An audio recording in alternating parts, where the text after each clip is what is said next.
Main రాశి వారికి ఈ వారం మిశ్రమ ఫలితాలు గోచరిస్తోంది. ఉద్యోగపరంగా ఎటువంటి ఇబ్బంది ఉండదు. వ్యాపార పరంగా కూడా బాగానే ఉంటుంది. ఆరోగ్యపరంగా కొన్ని జాగ్రత్తలు తీసుకోవాలి. బంధువర్గంలో ఉన్న విభేదాలు తొలగిపోతాయి. ప్లాట్ కానీ కొనుగోలు చేయాలన్న భావన ఏదైతే ఉందో అది వారం నెరవేరుతుంది. ఉద్యోగంలో స్థిరత్వం కోసం చేసే ప్రయత్నాలు ఏవైతే ఉన్నాయో అవి సఫలీకృతం అవుతాయి. వారాంతంలో మంచి ఫలితాలు సంప్రాప్తిస్తాయి. అతిగా ఎక్కువ ఆలోచించడం వల్ల స్ట్రెస్కు గురే అవకాశం గోచరిస్తోంది. వ్యాపార పరంగా అద్భుతమైన ఫలితాలు ఉన్నాయి. చక్కగా రాణించగలుగుతారు. రావాల్సిన ధనం ఏదైతే చేతికి అందుకు వస్తుంది.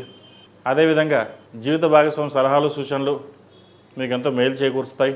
అయితే రాశ్యాధిపతి దశమాధిపతి అయిన గురువు చతుర్థంలో ఉన్నారు. స్థిరాస్తులకు సంబంధించిన వ్యవహారాలు సానుకూల పడతాయి. కన్స్ట్రక్షన్ ఫీల్డ్లో ఉన్నవారికి, రియల్ ఎస్టేట్ రంగంలో ఉన్నవారికి అనుకూలంగా ఉంటుంది. ద్వితీయ దశమాధిపతి అయిన కుజుడు అష్టమంలో ఉన్నారు.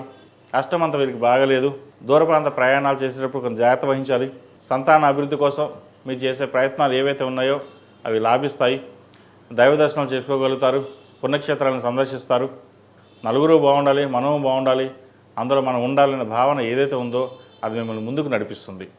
రాజకీయ రంగంలో ఉన్నవారికి మంచి ఫలితాలు గోచరిస్తున్నాయి. వీరికి ఏలియన్స్ అని నడుస్తుంది. జన్మరాశిలో శని వీరికి ఈ వారం అంత అనుకూలంగా లేకపోయినా పబ్లిక్లో మంచి పేరు ప్రఖ్యాతలు ఉంటాయి. అనుకోని పదవి కూడా లభించే అవకాశం గోచరిస్తుంది. శనికి తైలాభిషేకాలు చేసుకోవడం, నవరాత్రుల్లో చండీ హోమం చేసుకోవడం చెప్పదగిన సూచన. ముఖ్యంగా మూలా నక్షత్రం రోజున చండీ హోమం చేయించుకోండి. మంచి ఫలితాలు సంప్రాప్తిస్తాయి. విద్యార్థులకు మంచి అవకాశాలు కలిసి వస్తాయి. వచ్చిన అవకాశాలని చక్కగా ఉపయోగించుకోండి. విదేశీ సంబంధించిన విషయ వ్యవహారాలు కాస్త నత్తనడుగ్గా నడుస్తాయి. వెళ్దామనుకుంటే అవి వెనక్కి వెళ్ళడం, రావడం ఇటువంటివి ఉంటాయి.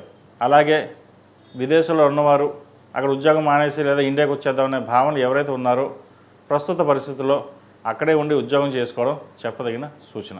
ఈ రాశిలో జన్మించిన స్త్రీలకు వృత్తి ఉద్యోగాల పరంగా, వ్యాపార పరంగా అనుకూలంగా ఉన్నప్పటికీ భాగస్వామితో విభేదాలు వచ్చే అవకాశం ఉంది.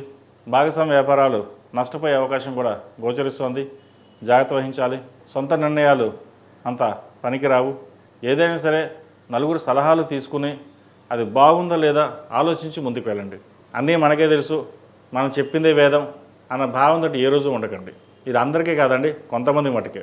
అదేవిధంగా వివాహం కాని వారికి వివాహ ప్రయత్నాలు చక్కగా ప్రారంభించవచ్చు. మహాలయ పక్షాలు అయిపోయి నవరాత్రులు ప్రారంభమే కాబట్టి నవరాత్రుల్లో మంచి సంబంధం కుదురుతుంది.